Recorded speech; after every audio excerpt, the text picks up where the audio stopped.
Hello guys, welcome to Dikshit tutorials, India learning platform. तो guys, आज जो हम पढ़ने वाले हैं वो हम पढ़ने वाले हैं सूरत विभाजन।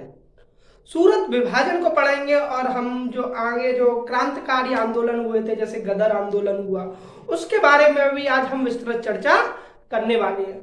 जो सूरत विभाजन है ना, वो क्यों हुआ था? कांग्रेस में क्या दो विचारधारा पैदा हो गई थी, ठीक है। एक नरमपंथी थी, एक गरमपंथी थी। नरमपंथी उन्हें बोलते हैं उदारवादी ने, जो उदारवादी जो क्या है कि संवैधानिक रूप से और प्रार्थना पत्र हो या सभा करके वो बदलाव चाहते थे। लेकिन जो क्रांतिकारी थे वो चाहते थे एक आंदोलन हो, एक राष्ट्रवादी, एक राष्ट्र स्वरूप जो आंदोलन हो, जिससे कि क्या है एक अमूलचूल परिवर्तन आए। और वो चाहते थे कि एक क्रांतिकारी अगर कोई आंदोलन करना चाहता है या कोई क्रांतिकारी या क्रांति करके आंदोलन लाना चाहता है, तो उससे क्या है कि हमें जल्दी विदेशी दास्ता से मुक्ति मिल सकती है। आज हम उसी के बारे में आज हम विस्तृत चर्चा करने वाले हैं, सूरत विभाजन को पढ़ने वाले हैं, ठीक है। और आज हम क्या है कि एक तरह से क्रांतिकारी जो आंदोलन हुए थे, जैसे हुआ गदर आंदोलन, हम वो देखेंगे कि गदर पार्टी की स्थापना कहाँ हुई, किसने की गदर पार्टी को स्थापना, आज हम उस बारे में सब कुछ पढ़ने वाले हैं। तो गाइस, अब मैं आपको बता दूं सूरत विभाजन, यहां से आज हम शुरुआत करते हैं। सूरत विभाजन, सूरत विभाजन की अगर मैं आज आपको बता दूं तो सूरत विभाजन में बता दूं कि दो प्रमुख जो विचारधाराएं थी वो उनका उदय हो चुका था। कांग्रेस में दो विचारधाराएं थी, देखो मैं आपको बता दूं दो विचारधारा कौन सी थी। एक नरमपंथियों की विचारधारा और एक गर्मपंथी।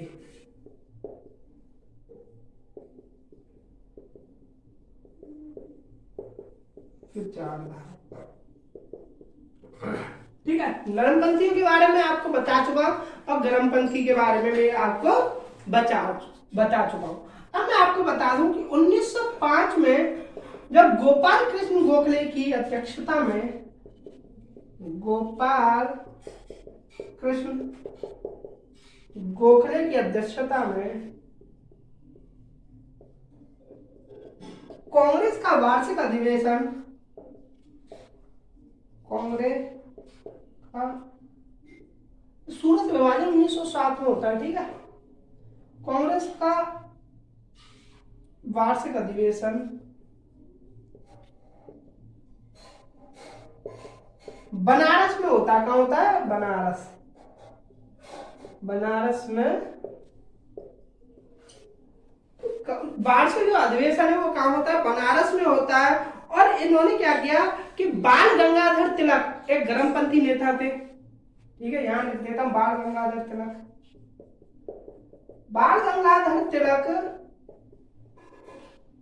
जो बाल गंगाधर तिलक थे वो क्या चाहता था कि उदारवादियों की जो नीति थी, उदारवादी की कौन सी नीति थी मैं आपको बता चुका हूं, ठीक है। उदारवादी की नीतियों की उसने आलोचना की। किसने की? बाल गंगाधर तिलक ने। क्योंकि उदारवादियों की जो नीति थी, उदारवादियों की जो नीति थी वो कैसी थी? एक उदार थी, ठीक है। और उदार होने के स्वरूप, क्योंकि और ये थे गर्मपंथी आंदोलन, ये कौन थे? गर्मपंथी नेता। तो इन्होंने क्या किया, उदारवादी नेताओं की जो नीतियां थी ना वो क्या करते हैं, इसकी कटु आलोचना करते हैं। और तिलक की जो मंशा थी वो चाहते थे कि जो स्वदेशी बहिष्कार आंदोलन है इसको राष्ट्रव्यापी आंदोलन बनाया जाए। यहां मैं लिख देता हूं कि जो बाल गंगाधर तिलक है वो चाहते थे कि जो स्वदेशी एवं बहिष्कार आंदोलन है, यहां लिख दो स्वदेशी एवं बहिष्कार आंदोलन ये राष्ट्रव्यापी आंदोलन बनाया जाना चाहिए। राष्ट्रव्यापी आंदोलन बनाया जाना चाहिए, बनाया जाना चाहिए।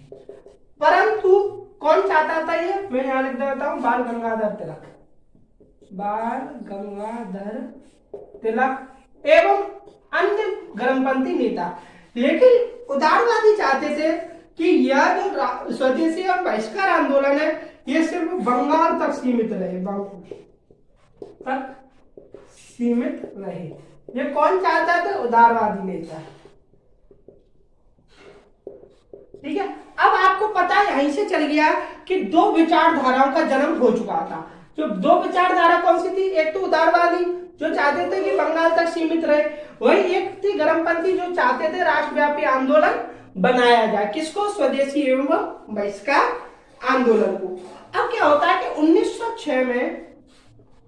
1906 में जब क्या वार्षिक अधिवेशन जो होता है कलकत्ता में होता है, वार्षिक अधिवेशन कलकत्ता में। अब क्या चाहते हैं, जैसे 1906 में वार्षिक अधिवेशन कलकत्ता में होते हैं तो क्या होता है, जो गर्मपंथी जो नेता थे वो बाल गंगाधर तिलक या लाला लाजपत राय को अध्यक्ष बनाना चाहते थे। लाला लाजपत राय को। ठीक है, वार्षिक अधिवेशन जो कलकत्ता में होता है तो उसमें जो अध्यक्ष बनाए जाने की जो सिफारिश की जाती है तो गर्मपंथी बाल गंगाधर तिलक या लाला लाजपत राय को अध्यक्ष बनाना चाहते थे। लेकिन जो उदारवादी नेता थे वो चाहते थे रास बिहारी घोष को बनाना। रास बिहारी घोष को अध्यक्ष बनाना चाहते थे। अब फिर देखो 1906 में फिर एक नई बोलते हैं ना, दो अलग अलग विचारधाराओं ने जन्म ले लिया, क्योंकि अध्यक्ष गर्मपंथी इनको बनाना चाहते थे बाल गंगाधर तिलक और लाला लाजपत राय को, परंतु जो उदारवादी थे वो रास बिहारी घोष को बनाना चाहते थे। तो दो विचारधाराएं फिर से जन्म हो गई। तो क्या हुआ कि सर्वसम्मति से 1906 में सर्वसम्मति से दादा भाई नेहरू जी को क्या बनाया जाता है? अध्यक्ष बनाया जाता है। अब क्या? सर्वसम्मति से दादा भाई नेहरू जी को अध्यक्ष बनाया जाता है।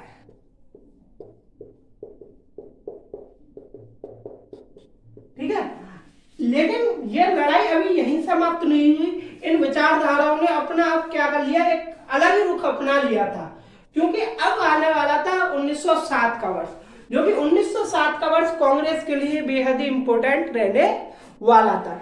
क्योंकि यहां से क्या है कि सूरत में विभाजन हो गया था कांग्रेस का, एक नरमपंथी में हो गया था, एक गर्मपंथी में हो गया था। मैं आपको बता दूं कि 1906 में सबसे पहले स्वराज शब्द का उपयोग हुआ,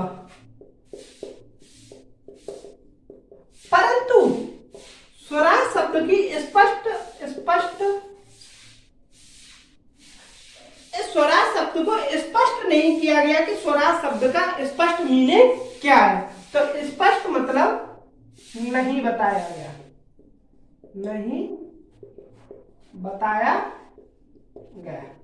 ठीक है, स्वराज। तो अब मैं आपको बता देता हूं कि अब क्या है कि उग्रवादी जो नेता थे वो 1907 में जो फिर से बाल गंगाधर तिलक या लाला लाजपत राय को बनाना चाहते थे। अब आता 1907 का वर्ष। उग्रवादी फिर से किसको बनाना चाहते थे? वो बाल गंगाधर तिलक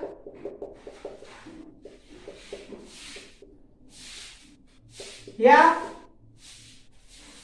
लाला लाजपत राय को।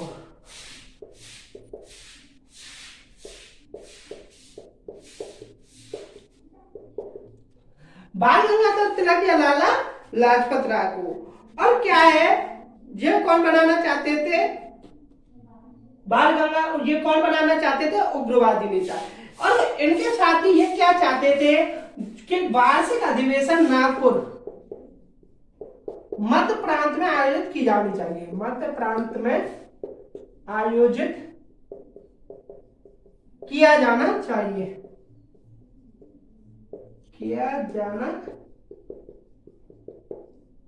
ठीक है, नागपुर मध्य प्रांत में आयोजित किया जाना चाहिए। लेकिन 1907 में क्या होता है, जो उदारवादी जो नेता थे वो उदारवादी सूरत में अधिवेशन करना चाहते थे।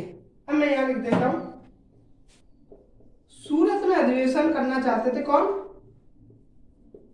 अधिवेशन कौन करना चाहते थे? उदारवादी।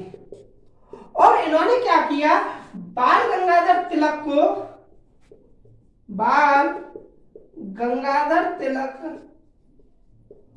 अध्यक्ष न बनाने का फैसला, अध्यक्ष न बनाने का समर्थन किया, न बनाने का समर्थन किया,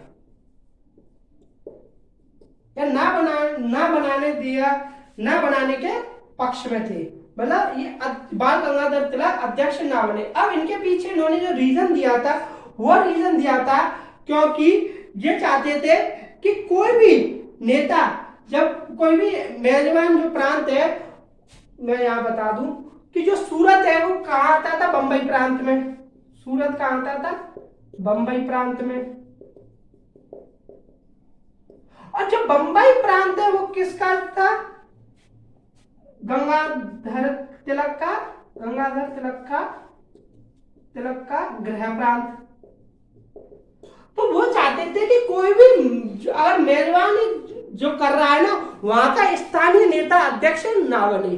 ठीक है, कौन चाहता था? उदारवादी चाहते थे कि जहां भी किसी भी शहर में, जब कोई भी शहर में अगर वार्षिक अधिवेशन हो रहा है तो वहां का स्थानीय नेता अध्यक्ष ना बने। इसलिए वो बाल गंगाधर तिलक को अध्यक्ष बनाना नहीं चाहते थे। ठीक है, तो इस समय क्या था? उदारवादियों का वर्चस्व था। ठीक है, उदारवादियों का वर्चस्व था। उस वर्चस्व के कारण ही जो निर्णय लिया गया, वो निर्णय लिया गया कि जो ब्रिटिश शासन की जो सीमा में रहते हुए ही स्वराज्य या स्वशासन की मांग की जाएगी। ठीक है, स्वराज्य मतलब ब्रिटिश सीमा के अंतर्गत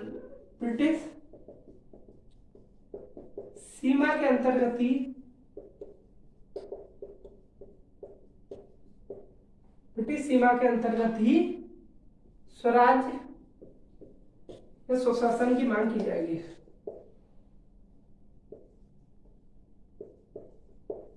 स्वशासन की मांग की जाएगी। ठीक है, और इसके लिए उन्होंने कौन सा संवैधानिक तरीका ही अपनाया? कौन सा अपनाया? संवैधानिक तरीका अपनाया। अब यहां से क्या है कि गर्मपंथी और नरमपंथी दो अलग जो विचारधारा थे, वो कांग्रेस में क्या हुआ? एक कांग्रेस में विभाजन आ जाता, दो विचारधाराओं की वजह से। ठीक है, एक हो गया नरमपंथी और एक हो गया गर्मपंथी। ठीक है, अब यहां से क्या है? कांग्रेस में विभाजन स्पष्ट रूप से हो जाता है, सूरत विभाजन, जिसको कि 1907 में ये क्वेश्चन बनता भी है और मोस्ट एक्सपेक्टेड क्वेश्चन भी है। ठीक है, तो ये था सूरत विभाजन। अब मैं आपको बता देता हूं कि क्रांतिकारी गतिविधियों का जो पहला चरण था, ठीक है, वो हुआ था 1907 से लेकर 1917 तक। मैं यहां लिख देता हूं। अब हम इस बारे में पढ़ेंगे, बंगाल में पढ़ेंगे, महाराष्ट्र में पढ़ेंगे कि कैसे कैसे इन्होंने अपना रुख अपनाया था। ठीक है, क्रांतिकारियों का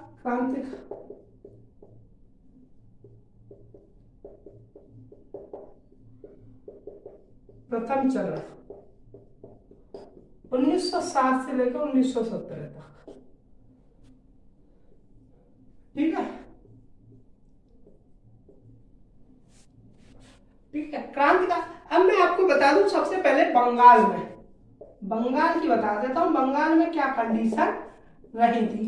जब बंगाल में जो कंडीशन थी, सबसे पहले जो क्रांतिकारी जो सूत्रपात किया था, गतिविधियों का सूत्रपात किसने किया था? क्रांतिकारी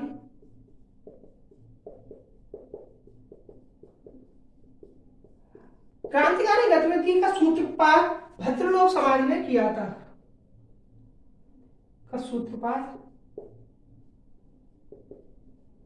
भद्रलोक समाज ने किया था। समाज द्वारा किया गया था। ठीक है, अब मैं आपको बता दूं कि भद्रलोक समाज द्वारा किया गया था। और मैं बता दूं, क्रांतिकारियों ने प्रथम थे बंगाल में जो एक गुप्त संगठन, जो अनुशीलन समिति का गठन किया था। मैं यहां लिख देता हूं, क्रांतिकारियों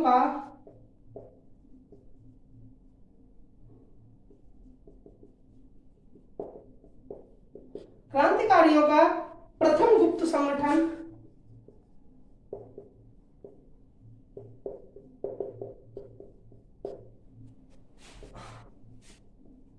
अनुशीलन समिति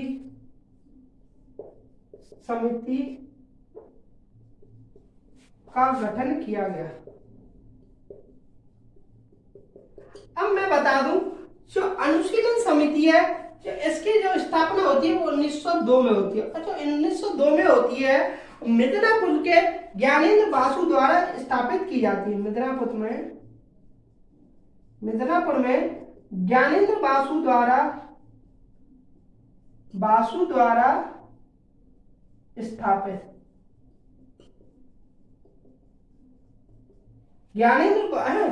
अनुशीलन समिति जो है मिदनापुर में ज्ञानेंद्र बासु द्वारा स्थापित की जाती है। वही मैं आपको बता दूं, जो कलकत्ता में पी मित्रा के द्वारा स्थापित की जाती है। यहां लिख देता हूं, कलकत्ता में पी मित्रा द्वारा स्थापित की जाती। अब कलकत्ता में पी मित्रा द्वारा आयोजित जब की जाती है, इसमें जो इनका साथ देते हैं वो कौन देते हैं? सुरेंद्रनाथ बनर्जी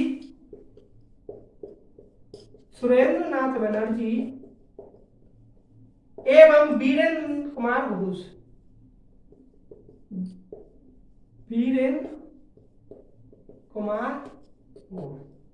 ठीक है। लेकिन मैं आपको बता दूं, जो अनुशीलन समिति थी वो क्या काम करती थी? वो शारीरिक एवं नैतिक प्रशिक्षण देने का कार्य करती थी। मैं यहां बता दूं, शारीरिक एवं नैतिक प्रशिक्षण देने की समिति। ठीक है, यह था अनुशीलन समिति के बारे में, जो कि बंगाल में स्थापित होती है। अब मैं आपको बता दूं, अप्रैल 1906 में जो अनुशीलन समिति के 2 सदस्य थे, वीरेंद्र कुमार घोष और भूपेंद्र दत्ता, ने युगांतर नामक साहित्यिक उसकी रचना की थी। साहित्यिक पत्र की रचना की थी। मैं आपको बता दूं कि अनुशीलन समिति के 2 सदस्य थे। अनुशीलन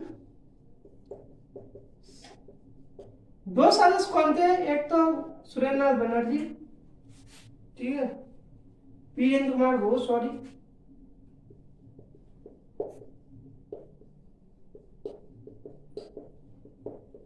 एवं भूपेंद्र नाथ दत्ता।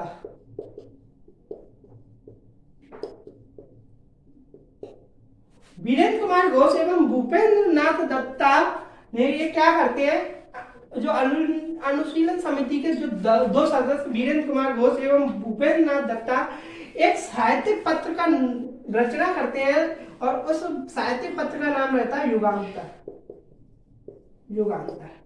ये क्या है? एक साहित्यिक पत्र,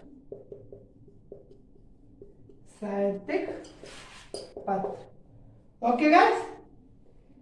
ये था एक अनुशीलन समिति जो कि बंगाल में जो गठित हुई थी। मैंने आपको मिदनापुर में बता दिया, कलकत्ता में भी बता दिया, ठीक है, अनुशीलन समिति के बारे में। इसके जो 2 सदस्य वीरेंद्र कुमार घोष एवं भूपेंद्र नाथ दत्ता, ठीक है, एक साहित्यिक पत्र को ये प्रकाशित करवाते हैं, उनका प्रकाशन शुरू करवाते हैं, और उसका नाम था युगांतर। क्या नाम था? युगांतर। अब हम जो पढ़ने वाले हैं, अब वो पढ़ने वाले हैं महाराष्ट्र में, ठीक है। कैसे कैसे वासुदेव जी क्या है ये काम करवाते हैं, आपको बताते हैं हम महाराष्ट्र में। तो दूसरा है महाराष्ट्र में। महाराष्ट्र के अगर मैं आपको बता दूं कि जो वासुदेव बलवंत फड़के ने के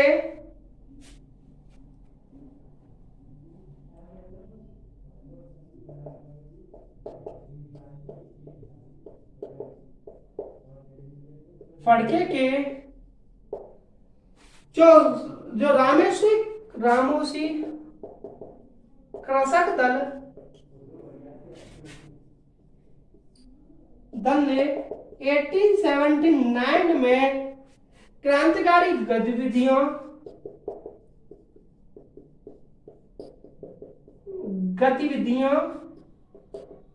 का शुभारंभ किया।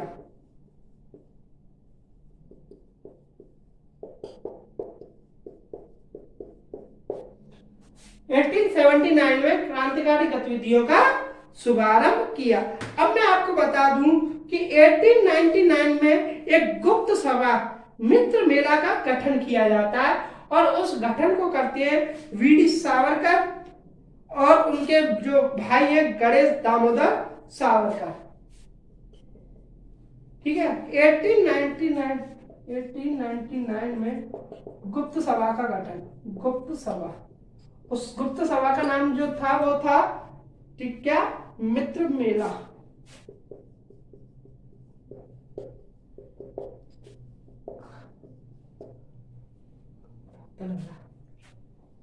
एटीन 1899 में गुप्त सभा मित्र मेला का गठन किया गया था। और जो मित्र मेला का जो गठन किया वो किसने किया, दामोदर सावरकर। किसने सुना है, दामोदर सावरकर।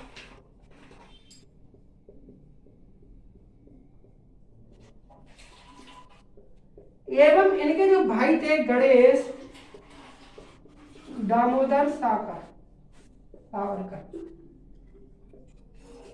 ठीक है, मित्र मेला एक गुप्त सभा की 1899 में इसकी स्थापना की गई थी, जो कि जो मित्र मेला है जो कि बाद में किसमें जो जाके विलय हो गई थी, अभिनव भारत में 1904 में अभिनव भारत में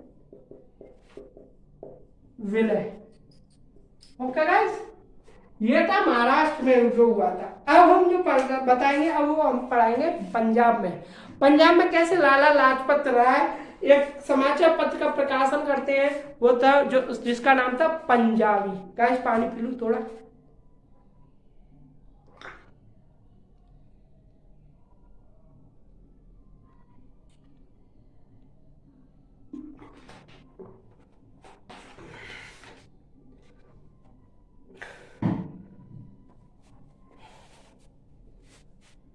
पंजाब में आपको बता देता हूं, पंजाब में लाला लाजपत राय एक समाचार पत्र का संपादन करते हैं जिसका नाम था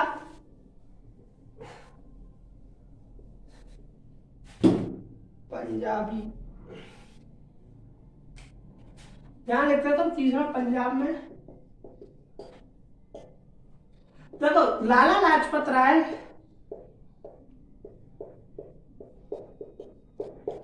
ठीक है पंजाबी नामक समाचार पत्र का प्रकाशन करते हैं। ये क्या है, समाचार पत्र। वही अजीत सिंह जी मैं आपको बता दूं, अजीत सिंह जो है वो भारत माता नामक पत्र का प्रकाशन करते हैं।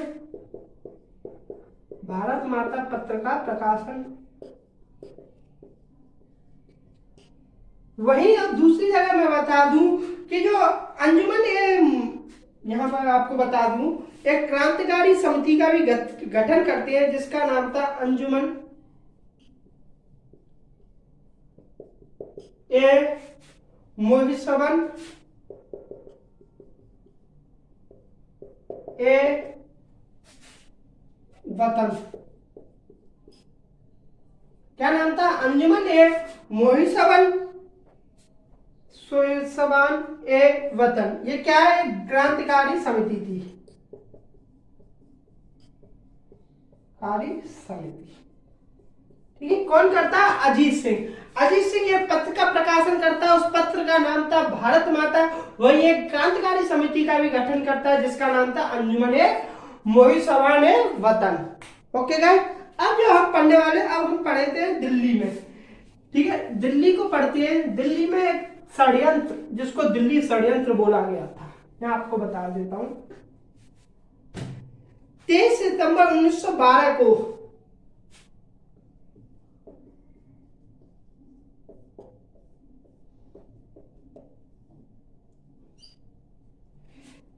दिसंबर 1912 को जो वायसराय था लॉर्ड हार्डिंग के काफिले पर बम फेंका गया। वायसराय लॉर्ड हार्डिंग के काफिले पर बम फेंका गया। और जिसमें इसमें क्या है, जो बम फेंकने में जो मुख्य जो रूप से जो लोग थे, जो भूमिका निभाई थी, वो किसने की थी? रास बिहारी घोष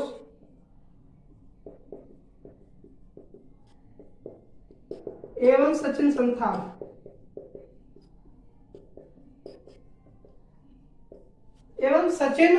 संथाल द्वारा इसमें प्रमुख भूमिका निभाई गई थी और इसी को क्या बोला गया था? दिल्ली षड्यंत्र। इसी को दिल्ली षड्यंत्र बोला गया। ठीक है, दिल्ली के बारे में पढ़ लिया। अब हम जो आगे पढ़ते हैं वो हम पढ़ते हैं कि विदेशों में जो क्रांतिकारी गतिविधियां थी वो कैसी रही थी। हम आपको बता देते हैं। जैसे इंग्लैंड में हम देखा जाए तो जो लंदन में जो नेतृत्व किया था वो किसने किया था? श्यामाजी कृष्ण वर्मा ने। मैं यहाँ बता देता हूँ आपको, पूरी लिस्ट बता देता हूँ।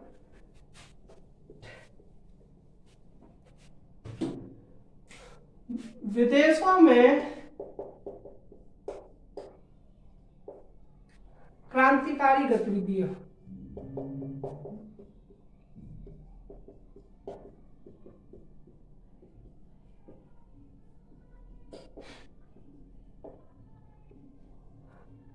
मैं आपको पहले बता दूं इंग्लैंड में आपको बता दूं जो लंदन में जो नेतृत्व करता है, लंदन में नेतृत्व करता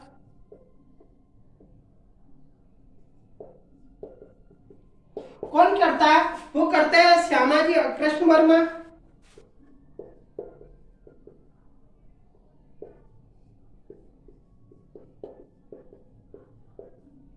दूसरा करता वीडी सावरकर, विनायक दामोदर सावरकर।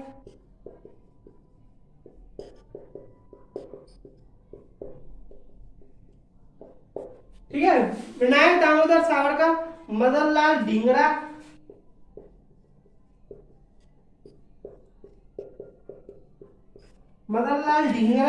ठीक है, और लाला हरदयाल।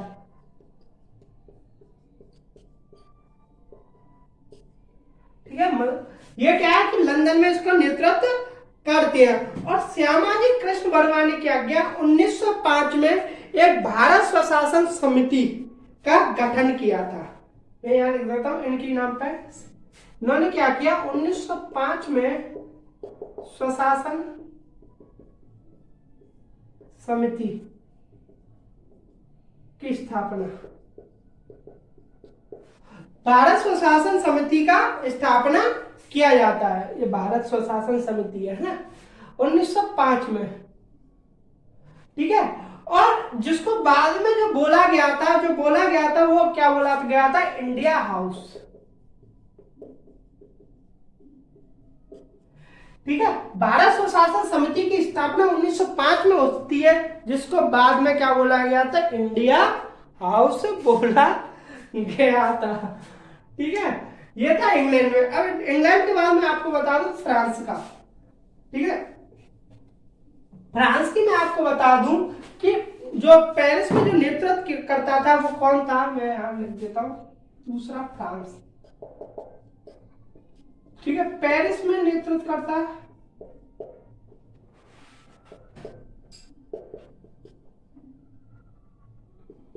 पेरिस में जो नेतृत्व करता है वो कौन थे? श्री एस.आर. राणा। जो दूसरा नाम था वो था श्रीमती भीकाजी।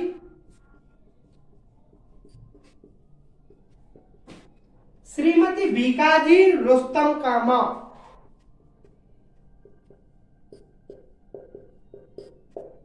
ठीक है, पेरिस में ये दो लोग थे जो नेतृत्व करते थे। अब क्या करते हैं कि 1906 में जो श्यामा प्रसाद, जो मैंने आपको बताया ना, श्यामाजी,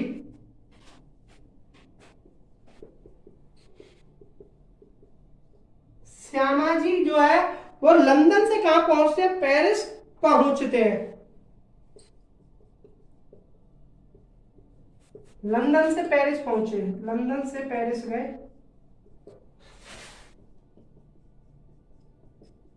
एवं एक समाचार पत्र का प्रकाशन करने का प्रयास उन्होंने जो किया था, उस समाचार पत्र का नाम था वंदे मातरम। उन्होंने क्या किया, वंदे मातरम नामक एक जो समाचार पत्र था उसका प्रकाशन करना उन्होंने चाहा, उनको प्रयत्न किया कि वंदे मातरम नामक एक समाचार पत्र का प्रकाशन किया जाए। ठीक है, अब जो मैं थर्ड आपको बता दूं वो मैं बता दूं अमेरिका में। अमेरिका में जो नेतृत्व था वो वीरेंद्र नाथ चट्टोपाध्याय द्वारा।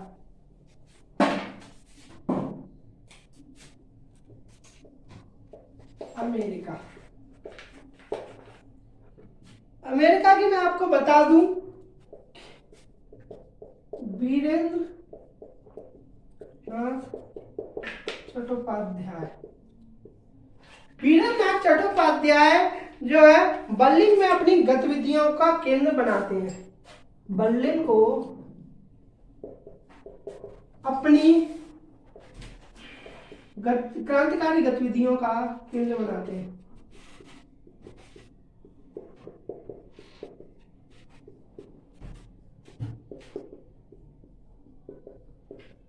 केंद्र क्रांतिकारी जो गतिविधियों का केंद्र बनाते हैं। और क्या है, एक कमेटी का जो गठन करते हैं, उस कमेटी का नाम था बर्लिन कमेटी फॉर इंडियन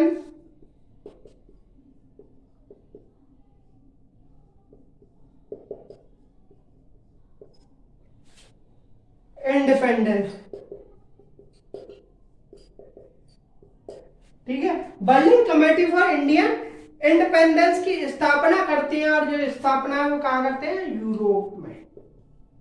ठीक है, Berlin committee for Indian independence की स्थापना करते हैं, और कहां करते हैं वो, यूरोप में स्थापना करते हैं। अब मैं आपको बता दूंगा गदर आंदोलन। गदर आंदोलन के बारे में मैंने आपको बताया कि नहीं, वीरेंद्र नाथ चट्टोपाध्याय। ये अमेरिका नहीं है गाइस, ये जर्मनी है। तभी तो मैं कहूंगा ये बर्लिन का जर्मनी, क्योंकि अमेरिका में क्या होता है, अमेरिका कनाडा में जब मैं आपको बताऊंगा वहां एक गदर पार्टी की स्थापना की जाती है। ठीक है, गदर पार्टी की स्थापना की जाती है। तभी मैं कहूंगा अमेरिका में गदर पार्टी की स्थापना के बारे में तो बताया नहीं। ये मैं जो था वो जर्मनी के बारे में था, बर्लिन। बर्लिन कहाँ है, जर्मनी का एक शहर है। ठीक है, अब मैं आपको बता दूं अमेरिका और कनाडा। अमेरिका कनाडा में बता दूं जो उसका जो नेतृत्व करता है वो कौन था, हरदयाल। कौन था, लाला हरदयाल। अमेरिका एवं कनाडा। ठीक है, अमेरिका एवं कनाडा जो नेतृत्व का है, नेतृत्व वो कौन था, लाला हरदयाल।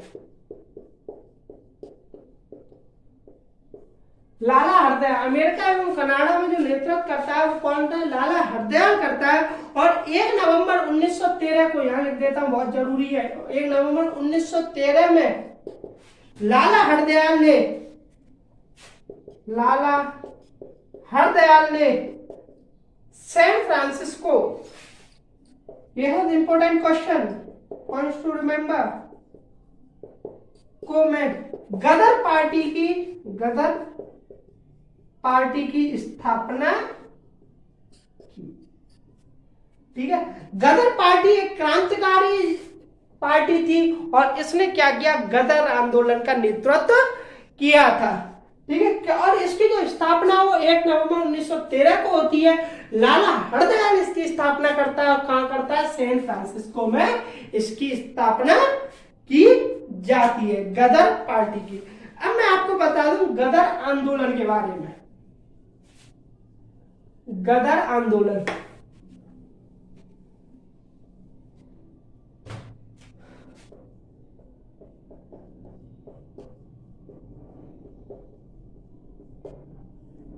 गदर आंदोलन की मैं बता दूं कि जो गदर जो थे 1857 की जो विद्रोह हुआ था ना, उसकी स्मृति में एक गदर नामक साप्ताहिक पत्रिका का प्रकाशन करता है। जो गदर पार्टी है, जो गदर पार्टी 1857 के विद्रोह के स्मृति में, 1857 के विद्रोह की स्मृति में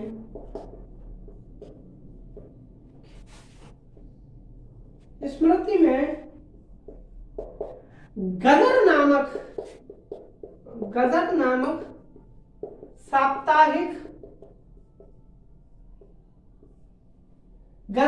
साप्ताहिक पत्रिका का प्रकाशन करता है।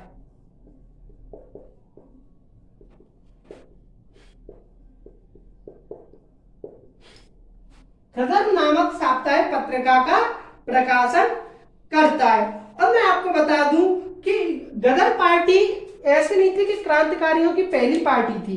इससे पहले भी जो वैंकूवर कनाडा, मैं आपको बता दूं, वैंकूवर कनाडा में एक क्रांतिकारी पार्टी की एक गठन किया जा चुका था और उसका नाम था स्वदेशी सेवक ग्रह, स्वदेशी सेवक ग्रह। और ये तो वैंकूवर में था। वहीं अब मैं बता दूं सिएटल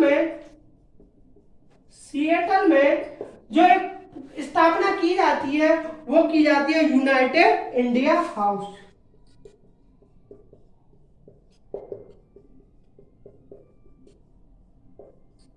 यूनाइटेड इंडिया हाउस की स्थापना की जाती है।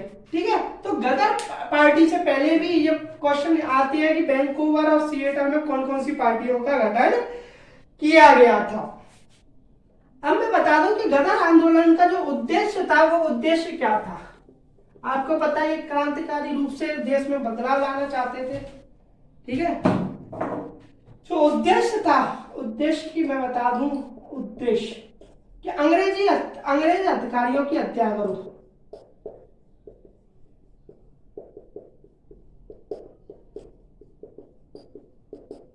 अंग्रेज अधिकारियों की हत्या करो और क्रांतिकारी एवं साम्राज्यवादी विरोधी साहित्य का प्रकाशन करो।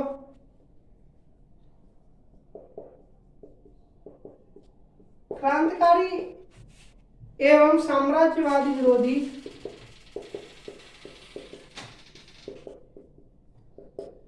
विरोधी पत्रों का प्रकाशन करो, या साहित्यिक पत्रों का प्रकाशन करो। वही जो तीसरा जो उद्देश्य था वो था, जैसे विदेशों में जो नियुक्त थे जो भारतीय सैनिक के मध्य में कार्य करो। विदेशों में नियुक्त भारतीय सैनिकों के मध्य कार्य करो।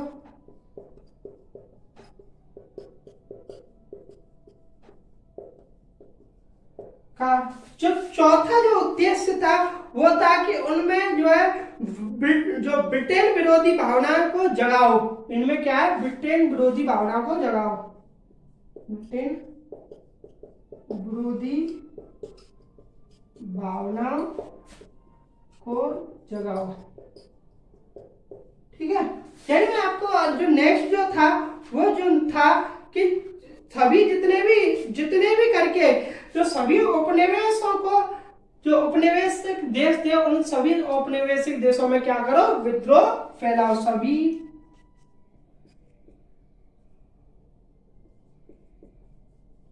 उपनिवेशों में विद्रोह फैलाओ, विद्रोह करो। ठीक है, ये क्या था। और अब ये क्या है कि हथियार उठाओ। ठीक है, ये तो सबको पता ही है, हथियार उठाओ। ये क्या है, ये क्या था, गदर आंदोलन के मुख्य उद्देश्य थे। वहीं आपको बता दूं कि गदर आंदोलन में जो प्रमुख नेतृत्वकर्ता थे वो कौन थे, जो प्रमुख नेता थे वो कौन थे, रामचंद्र, कौन थे, रामचंद्र, भगवान सिंह। ठीक है, भगवान सिंह के बाद जो थे वो थे करतार सिंह सराफ। ठीक है, करतार सिंह के बाद जो थे वो थे परमानंद,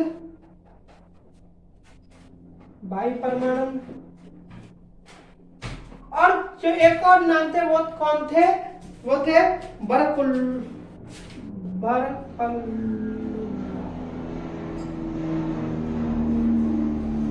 क्या नाम था, बरकलउल्लाह।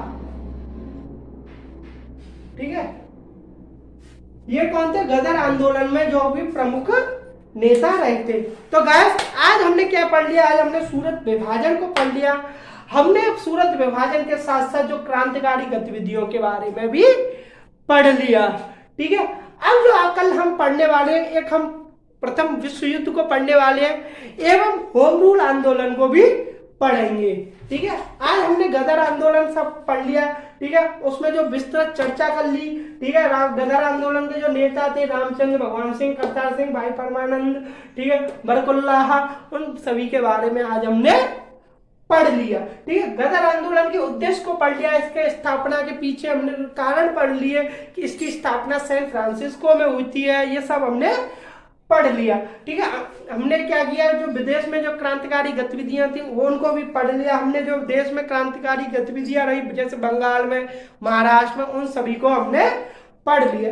कल जो हम पढ़ने वाले वो बेहद ही एक पृष्ठभूमि जो मैं तैयार करवा दूंगा, क्योंकि होम रूल आंदोलन, ठीक है, उन सभी को बारे में कल हम पढ़ने वाले हैं। तो गाइस ये अगर आपको ये सेशन अच्छा लगा हो तो लाइक करें, शेयर करें और सब्सक्राइब करें इस चैनल को। जय हिंद, जय भारत।